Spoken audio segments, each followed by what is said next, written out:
जी students, आज की class में हम करेंगे कंबाइनेशन ऑफ कैपेसिटर्स। इट मीन्स कि अगर हम कैपेसिटर्स को डिफरेंट कैपेसिटर्स को सीरीज़ या पैरेलल में कंबाइन करें तो उनकी नेट कैपेसिटेंस क्या होगी। तो इसमें पहले हम लेते हैं पैरेलल कंबाइनेशंस। हमारे पास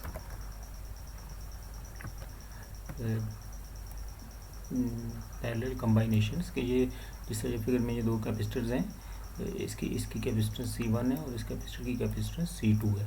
इनको हमने पैरेलल लगाए हुए बैटरी के साथ। जब पैरेलल लगाया है तो इन दोनों के क्रॉस पोटेंशियल डिफरेंस सेम होगा। मीन इसके क्रॉस भी डेल्टा V होगा और इसके क्रॉस भी डेल्टा V होगा। और मीन के डेल्टा V1 मीन ये कैपेसिटर इसके cross potential difference is equal to delta V2 जो इसके क्रॉस है is equal to delta V जो बैटरी की प्रोवाइड कर रही है। तो यही इसकी स्कीमेटिक डायग्राम है। यहाँ पर डेल्टा V पोटेंशियल डिफरेंस दोनों के क्रॉस सेम हो गया। इसकी कैपेसिटेंस एक की कैपेसिटेंस C1 है और इसकी कैपेसिटेंस C2 है।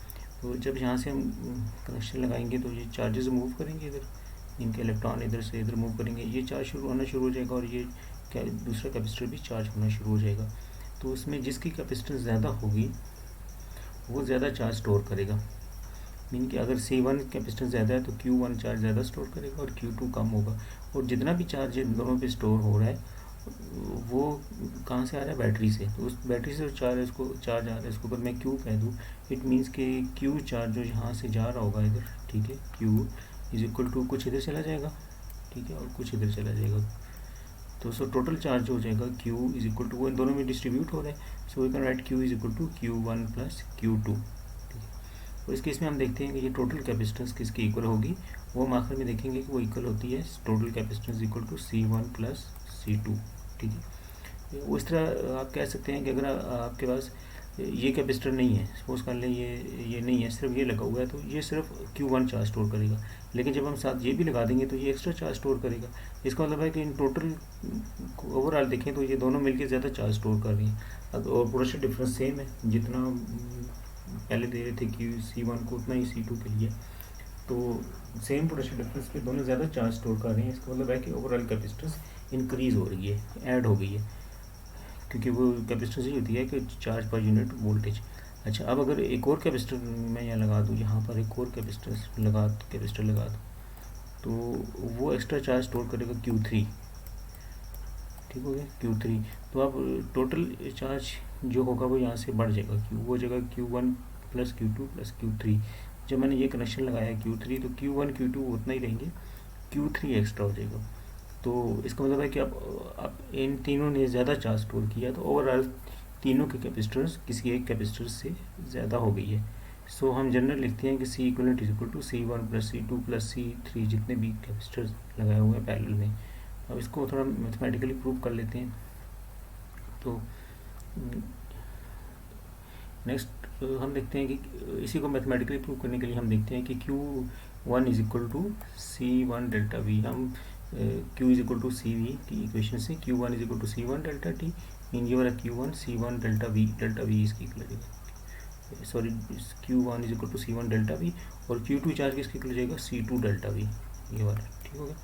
अब जो अगर मैं इसकी इक्वलेंस की बात करूँ कि अगर इन दोनों को सपोज कर लें कि ये दोनों मिल के जो कैपेसिटर बनाते हैं, वो उसकी इक्वलेंट कैपेसिटर्स के लिए उसकी जो टोटल कैपेसिटेंस है C इक्वलेंट है, ठीक है। तो उसके लिए total charge Q is equal to C equivalent into delta V, ठीक है। जैसे ये इस फिगर में शो किया है कि अगर इन दोनों कैपेसिटर्स की ये मैं मिटा दूँगी इसकी जरूरत, C1 C2 इनकी जो नेट कैपेसिटेंस बनेगी उसको मैं एक ही कैपेसिटर से शो कर दूँ, यहाँ ये शेडेड। तो इसकी कैपेसिटेंस, नेट कैपेसिटेंस को क्या नाम दे देंगे, इक्वलेंट कैपेसिटेंस, C इक्वलेंट। वो हमने प्रूव करना चाह रहे हैं कि वो C1 प्लस C2 के इक्वल है। तो वो क्या बन जाएगा, Q is equal to C equivalent, क्योंकि जो टोटल चार्ज है टोटल कैपेसिटेंस के लिए टोटल चार्ज Q है, Q is equal to C equivalent delta V, ठीक हो गया। तो हमारे पास तीन चीज़ें आ गई, Q1 is equal to C1 delta T, Q2 is equal to C2 delta T और Q is equal to C equivalent delta T।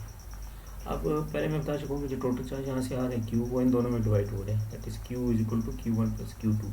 सो ये वैल्यूज इसके अंदर सब्स्टिट्यूट कर दें। Q की वैल्यू किसकी इक्वल है, Q is equal to C equivalent delta V, ये इक्वेशन, ठीक है। Q1 किसकी इक्वल है, ये वाली, वो ये वैल्यू यहाँ पुट कर दें इसमें, इधर यहाँ पर Q1 की वैल्यू इधर C1 डेल्टा टी और Q2 की वैल्यू C2 डेल्टा वी और Q की value C equivalent delta T. अब इसमें से delta V, it is not delta V, so delta V common आ जाएगा यहाँ से और वो कट जाएगा, इधर कट जाएगा, ये कट जाएगा, ये कट जाएगा, ठीक है। सो हमारे पास नेट क्या रह जाएगा, C equivalent is equal to C1 plus C2, ठीक है। तो टोटल कैपेसिटेंस क्या होती है, पैरेलल के केस में टोटल कैपेसिटेंस की कैपेसिटेंस ऐड हो जाती है, मीन टोटल कैपेसिटेंस बढ़ जाती है, ठीक हो गया। अगर दो से ज़्यादा क्या तो वो जनरल हो जाएगा C1 plus C2 plus C3 so on and capacitors, ठीक हो गया। तो हमने देखा कि अगर कैपेसिटर्स को आप पैरेलल लगाएं तो उनकी टोटल कैपेसिटेंस इंक्रीज हो जाती है, ठीक है। अब देखते हैं सीरीज़ कम्बाइनेशंस कि अगर आप कैपेसिटर्स को सीरीज़ में लगाएं तो उस केस में टोटल कैपेसिटेंस वो इक्वल होती है 1/C equal is equal to 1/C1 plus 1/C2। Mean किस केस में जो टोटल कैपेसिटेंस है वो कम हो जाती है, और कितनी कम हो जाती है कि जो भी एक कैपेसिटर की कैपेसिटेंस होगी, इसमें जितने भी कैपेसिटर लगे होंगे सीरीज़ में, जिस तरह ये दो लगे हुए हैं, इसकी कैपेसिटेंस C1 है और इसकी कैपेसिटेंस C2 है, तो अगर C1 कम है C2 से तो जो ओवरऑल कैपेसिटेंस आएगी वो C1 से भी कम होगी, ठीक है। कि अगर डिफरेंट कैपेसिटर सीरीज़ में लगे हुए हैं तो जो टोटल कैपेसिटेंस आती है वो सबसे छोटी कैपेसिटर की कैपेसिटेंस से भी कम होती है, ठीक है। इसका जनरल रिलेशन ये है 1/C equal is equal to 1/C1 plus 1/C2। ये वही है जिस तरह आपने पहले किया हुआ रजिस्टर इन पैरेलल, ठीक है। तो इसमें उल्टा हो जाता है, इसमें कैपेसिटर इन सीरीज़ में ये बनता है और जो वहाँ पर रजिस्टर इन सीरीज़ में होता है वो यहाँ पर कैपेसिटर इन पैरेलल में होता है। तो इस केस में देखिए अगर हमने सीरीज़ में लगाया हुआ है तो सीरीज़ में हमें पता है कि वोल्टेज डिवाइड हो जाता है कि डेल्टा इधर पोटेंशियल डिफरेंस डेल्टा V1 हो जाएगा, इधर डेल्टा V2 हो जाएगा, और ये दोनों जो पोटेंशियल डिफरेंस का सम delta V1 plus delta V2 वो किसके इक्वल जाएगा, डेल्टा V जितना बैटरी प्रोवाइड कर रही है, ठीक है। So delta V is equal to delta V1 plus delta V2, एक ये रिलेशन आ गया हमारे पास, ठीक हो गया। अब यहाँ से डेल्टा V अगर हम इसके लिए इसको हमें शो कर दूँ कि ये इसकी जो नेट कैपेसिटेंस है उसको मैं एक कैपेसिटर से प्रेजेंट कर दूँ, तो उसके लिए जो C इक्विवेलेंट का रिलेशन बनेगा वो बनेगा delta V is equal to C equivalent, delta V is equal to Q over C equivalent, ठीक है। वो ये हमारा रिलेशन कैपेसिटेंस का रिलेशन है वहाँ से। और डेल्टा V1 अगर मैं इसके लिए देखूँ, इसके लिए डेल्टा V1 क्या हो जाएगा, Q over C1, Q over C1, और डेल्टा V2 क्या हो जाएगा, Q ओवर C2, ठीक हो गया। अब इन जब सीरीज़ में लगाते हैं ना कैपेसिटर्स के तो उन पर चार्ज एक जैसा स्टोर होता है, क्योंकि जितना देखिए अगर जितने इलेक्ट्रॉन्स जहाँ आएंगे, जहाँ से अगर मूव करते हैं, जितना यहाँ नेगेटिव चार्ज आएगा उतना ही इस पर पॉजिटिव होगा, और जितना इस पर पॉजिटिव होगा उतना ही इस पर नेगेटिव होगा, और जितना इस पर नेगेटिव होगा उतना ही इस पर पॉजिटिव होगा, ठीक है। तो चार्ज क्या होता है, वो ये सेम चार्ज स्टोर होता है सीरीज़ में हर एक प्लेट के ऊपर। सो Q जो है उसमें सेम आ जाएगा। अब ये values delta V1, delta V2 और डेल्टा V इस इक्वेशन में पुट करें, ये इक्वेशन 1 में, तो ये हमारे पास क्या आ जाएगा, डेल्टा V की वैल्यू क्या है, delta V is equal to Q over C equivalent, delta V1 क्या है, Q1 ओवर C1, और डेल्टा V2 क्या है, Q2 ओवर C2। तो ये Q ऊपर से कॉमन आके कट जाएगा, ठीक है। तो हमारे पास रह जाएगा 1 over C equivalent is equal to 1 over C1 plus 1 over C2। तो ये हमारे पास आ गया कैपेसिटर्स इन सीरीज़। तो अगर दो से ज़्यादा हो तो फिर वो आगे एक्सटेंड हो जाएगा, ठीक है। अच्छा, इसको मतलब है कि इसमें ओवरऑल कैपेसिटेंस जो है वो डिक्रीज हो जाती है। इसको फिर हम आंसर निकाल के आखिर में इसको रेसिप्रोकल ले लेते हैं, C इक्वलेंट। अच्छा, उसके बाद आगे है, अभी तक हमने सिंपल देख लिया कैपेसिटेंस और वो, अब हम निकालते हैं एनर्जी स्टोर इन कैपेसिटर। कोई कैपेसिटर उसमें एनर्जी स्टोर वो किसकी इक्वल होगी, वो किन फैक्टर्स पे डिपेंड करेगी। तो बेसिकली जब अगर सपोज कर लेंगे जब हमने कैपेसिटर को लगाया, ठीक है, बैटरी के साथ लगाया और उस पर चार्ज मूव हुआ, ठीक है, ये कैपेसिटर को हमने यहाँ लगाया, पॉजिटिव नेगेटिव,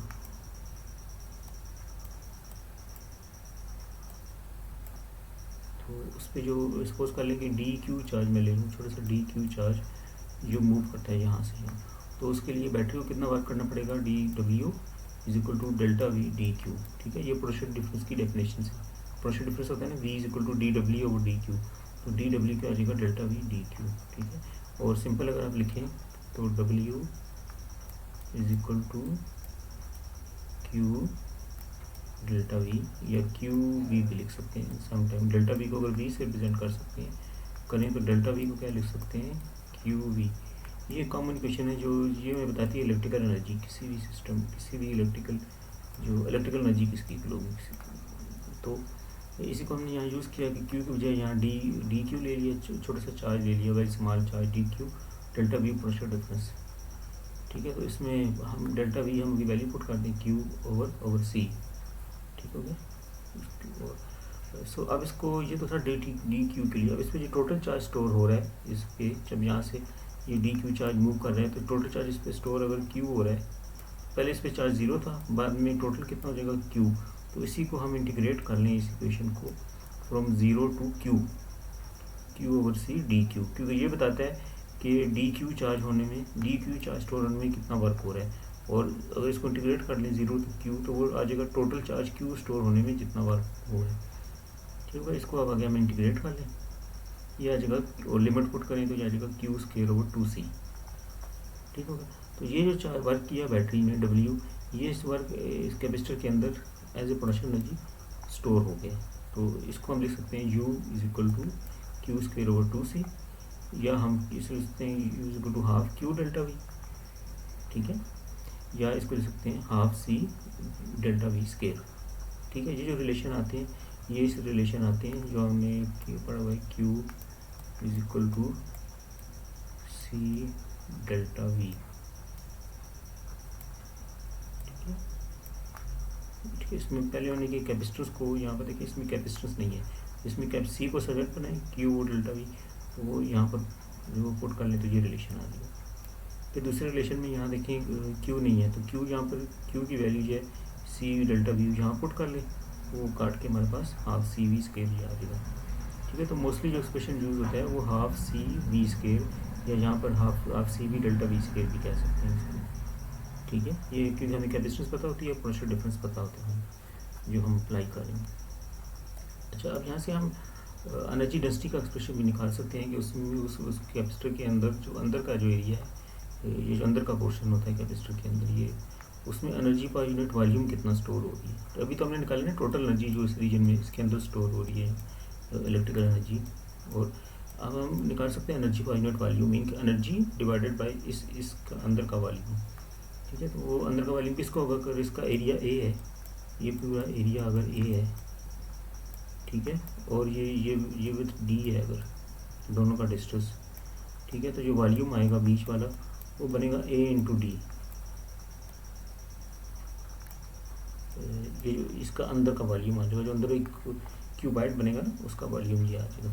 ठीक है, इसको फर्दर अगर मैं देखना चाहें तो यहाँ से भी देख सकते हैं, ये इसके अंदर का पोर्शन है, ये येलो से कलर में, ऑरेंज से कलर में, इसका वॉल्यूम आ जाएगा एरिया इंटू विड्थ। ठीक होगा, इसको भी हम यूज़ करेंगे आगे। तो अभी देखें, क्योंकि ये कैपेसिटर के अंदर जो हमें दिखा कि ये पैरेलल प्लेट कैपेसिटर हम कर रहे हैं, तो इसके अंदर जो इलेक्ट्रिक फील्ड होगी वो यूनिफॉर्म इलेक्ट्रिक फील्ड होगी। ठीक है, और यूनिफॉर्म इलेक्ट्रिक फील्ड वो किसकी इक्वल होती है, delta V is equal to E into D. E is electric field, uniform electric field is delta V, इनके बीच का पोटेंशियल यहाँ से यहाँ जो यहाँ हम देख चुके हैं डेल्टा वी, इस फिगर में देख लें डेल्टा वी ये पोटेंशियल डिफरेंस, ठीक है, और डी इनका बीच का डिस्टेंस। तो यहाँ से सी हम पहले कर चुके हैं कि पैरेलल प्लेट कैपेसिटर के लिए कैपेसिटेंस होती है एप्सिलॉन नॉट ए और डी। अब ये वैल्यूज यहाँ पुट कर दें, डेल्टा वी की वैल्यू पुट कर दें। ठीक है, और इस इक्वेशन में यहाँ पर इसमें ये वैल्यूज आप सब्स्टिट्यूट कर दें। हाफ कैपेसिटेंस की वैल्यू पुट कर दी, वो है एप्सिलॉन नॉट ए और डी, और डेल्टा वी की वैल्यू पुट कर दी, delta V is equal to E D, तो ये ई स्क्वायर डी स्क्वायर हो जाएगा। ठीक है, अब इसको थोड़ा सिंप्लीफाई करें तो epsilon not A D into E square, और ए इंटू डी है वो बेसिकली वॉल्यूम है। ठीक है, जो भी मैं बता चुका हूँ। तो इसका मतलब है कि इसको अगर मैं ए वॉल्यूम से डिवाइड कर लूँ, इसी को ए डी से डिवाइड कर लूँ, ए डी कट जाएगा तो वो आ जाएगी, मीन कि मैंने इधर भी ए डी से डिवाइड किया इस इक्वेशन को, और इधर भी डिवाइड किया ए डी से, दोनों तरफ डिवाइड कर ली, तो इधर ए डी कट जाएगा दोनों तरफ, और ये U ओवर ए डी ये आ जाएगी एनर्जी पर यूनिट वॉल्यूम यू ई। ठीक है, तो U E is equal to, ये कट के मेरे पास आ जाएगा half epsilon not E square. ठीक है, ये हमें बताता है energy store per unit volume in capacitor. ठीक है। तो वो फैक्टर किस पे डिपेंड करती है, epsilon not permittivity of free space. अगर कोई और मीडियम रखेंगे तो उसकी परमिटिविटी वैल्यू आ जाएगी, और ई इज़ इलेक्ट्रिक फील्ड जो वहाँ डेवलप हुई है। अच्छा, अगर हमारे पास पोटेंशियल और चार्ज का ग्राफ हो तो कैपेसिटर पे देखें, जब शुरू में कैपेसिटर के जब हम चार्ज कर रहे हैं तो शुरू में उस पर जब चार्ज ज़ीरो होगा तो उसका पोटेंशियल डिफरेंस भी ज़ीरो होगा।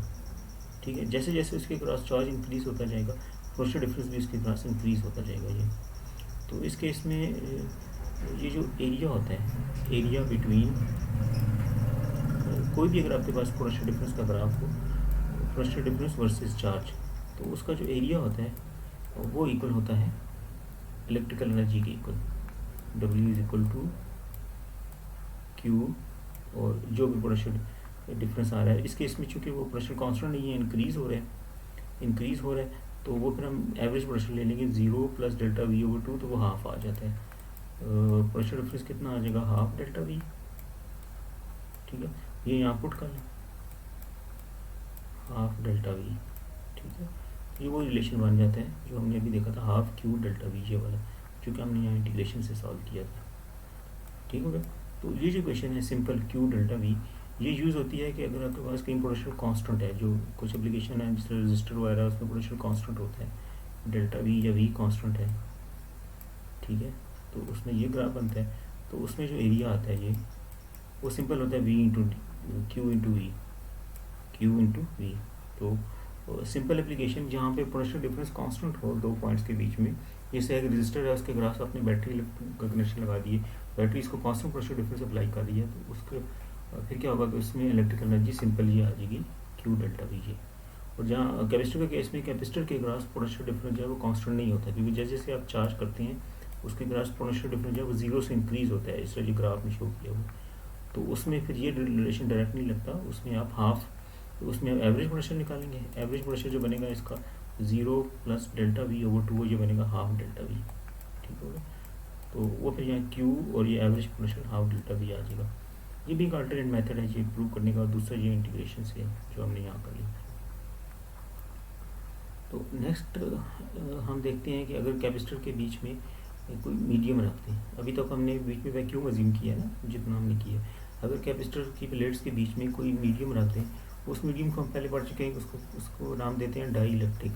ये कोई डाई इलेक्ट्रिक मटीरियल, ये कोई इंसुलेटिंग मटीरियल होता है, लाइक रबर, इस तरह का कोई इंसुलेटिंग मटीरियल जिसमें से करंट पास करना ना कर सके, क्योंकि अगर करंट पास करेगा तो ये दोनों प्लेट शॉर्ट हो जाएंगी और फिर ये चार्ज स्टोर नहीं होगा यहाँ, अच्छा किसी एक प्लेट के ऊपर चार्ज सेपरेट नहीं रहेगा।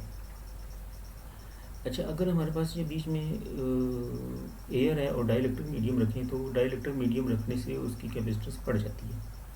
ठीक है, उस कैपेसिटर की कैपेसिटेंस डाइलेक्ट्रिक मीडियम बीच में रखने से वो इंक्रीज़ हो जाती है, और जितना डाइलेक्ट्रिक मीडियम अगर आपने फुल रखा हुआ है तो वो ज़्यादा हो जाएगी। अगर हाफ तक डाइलेक्ट्रिक मीडियम रखा है तो हाफ एज ए डाइलेक्ट्रिक हो जाएगा और हाफ क्या हो जाएगा, एज ए एयर हो जाएगा, तो वो एज ए पैरेलल हो जाएंगे। तो कैपेसिटर, क्योंकि वो पैरेलल लगे हुए ना, पोटेंशियल डिफरेंस एक जैसा है, तो उनको आप हाफ के लिए एज ए डाइलेक्ट्रिकली करेंगे, हाफ एज ए पैरेलल करेंगे इसमें, तो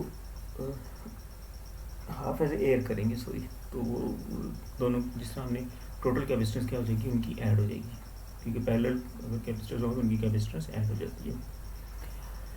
अच्छा, अगर बीच में एयर हो तो हम इसके अगर पोटेंशियल डिफरेंस यहाँ डेल्टा, हमने कैपेसिटर के क्रॉस पोटेंशियल डिफरेंस हम ये करें, ये चार्ज है, इसके cross potential difference delta V not है।